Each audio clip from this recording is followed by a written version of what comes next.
Hello everyone.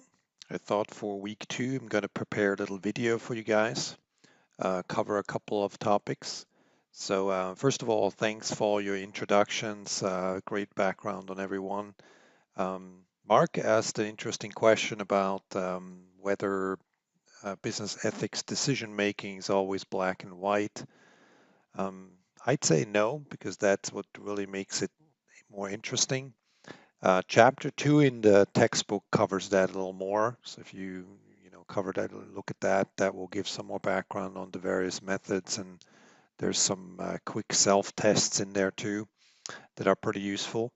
But if you think about examples, about decision making, if you're Volkswagen and you're thinking about cheating about your emissions testing, the question's probably pretty simple, whether that's ethical or not.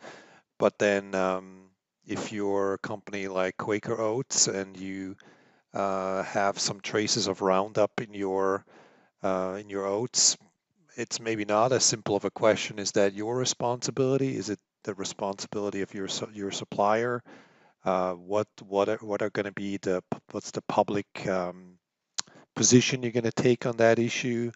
So these are kind of more gray areas where things become more interesting. So great question, Mark. Hopefully we have more discussions on any questions you guys have. So as far as the next steps, Jennifer asked about the early access for future weeks. So I think that's a great question. So what I'll do, and a great request. So I already have like the first 2 weeks available, and on Monday I'll make week 3 available. So you always have a week in advance that you can work. So if you'd like to do a case study that's due the week later, you already want to work on it, you can do that. So I think that's a good suggestion. The only thing that I would say, stick to the current week when it comes to the discussions.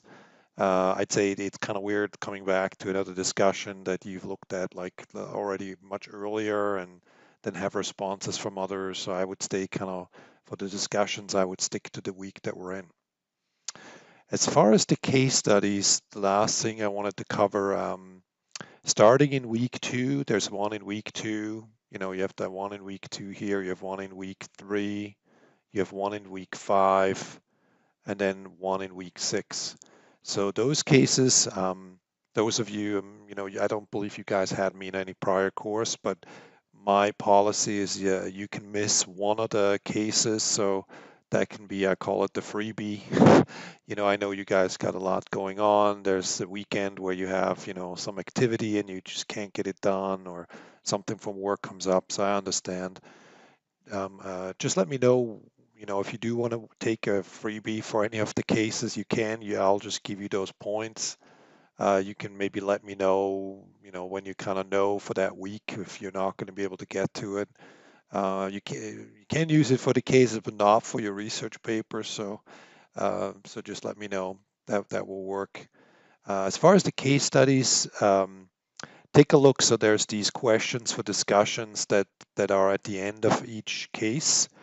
So you can use those as a guideline when answering the case study, but I'd say, look at those more as like a guideline. I'd say, think about recommendations you might have, your own research, reflections on the material, and then also integrating what the case is about with the materials from the course is going to be important. So I wanted to give you a little bit more guidance there. So it's not just like, hey, yeah, I answered that question, but I think we're looking for a little broader analysis there that kind of pulls from different areas. So I think that's it. So great start here. Looking forward to working with everyone. If questions come up, feel free to reach out. Thank you.